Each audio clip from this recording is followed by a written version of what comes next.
In 1818, a British expedition mapped the coastline of an island in the South Shetlands, just off the Antarctic Peninsula. They named it Rothschild Island. For 2 centuries, historians dismissed this as a minor geographic footnote, a wealthy banking family lending their name to a frozen rock in the most remote region on Earth. But what if that wasn't the whole story? What if the Rothschild name on that island wasn't honorary? What if one of the most powerful financial dynasties in human history built something there that governments and central banks have spent the last 200 years keeping hidden? Because here's what nobody talks about. In 1818, the Rothschild family controlled more wealth than most European nations. They financed wars, toppled governments, and created the modern central banking system. And that same year, right when their power reached its absolute peak, an island in Antarctica suddenly bears their name. And to this day, Rothschild Island remains one of the most restricted territories in Antarctica.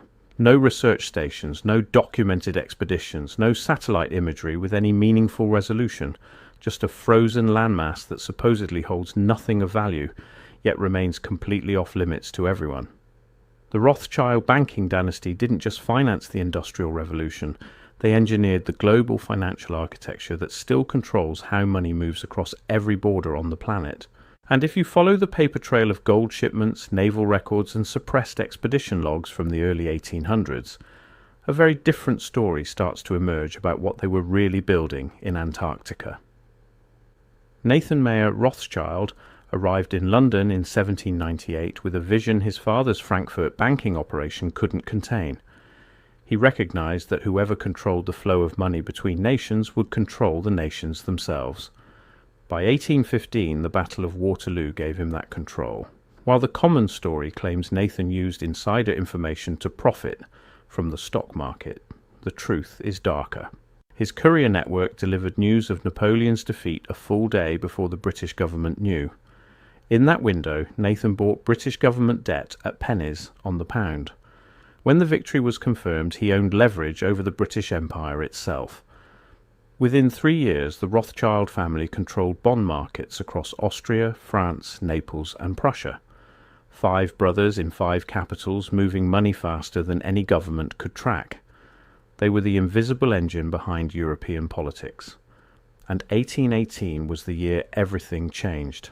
That was the year the Rothschilds transitioned from being wealthy bankers to becoming the architects of the modern financial system. Because that year, they didn't just lend money to governments, they started building the infrastructure that would let them control what governments could do with money in the first place. The same year, an island in Antarctica was named after them. Now, the official explanation for Rothschild Island is straightforward. British naval officer Edward Bransfield discovered and mapped the South Shetland Islands during an 1818 expedition.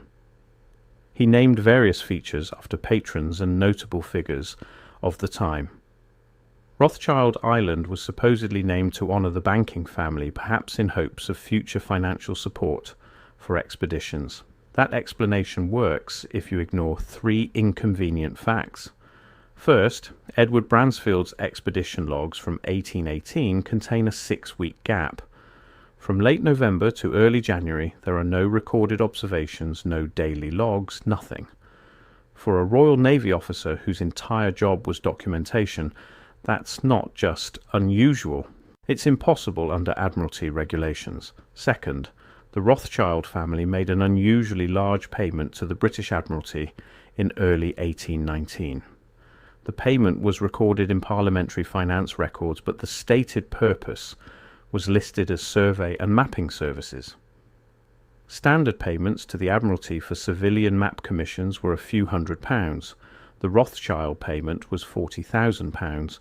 That's roughly $8 million in today's money for a map. Third, Rothschild Island is not actually one island. Modern surveys have confirmed it's 2 distinct landmasses separated by a narrow channel.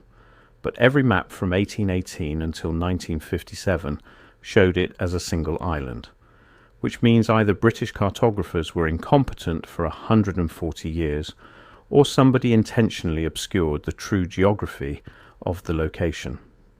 So what was really happening in Antarctica in 1818? To understand that, you have to look at what the Rothschild family was doing everywhere else. In 1817, Nathan Rothschild began coordinating with his brothers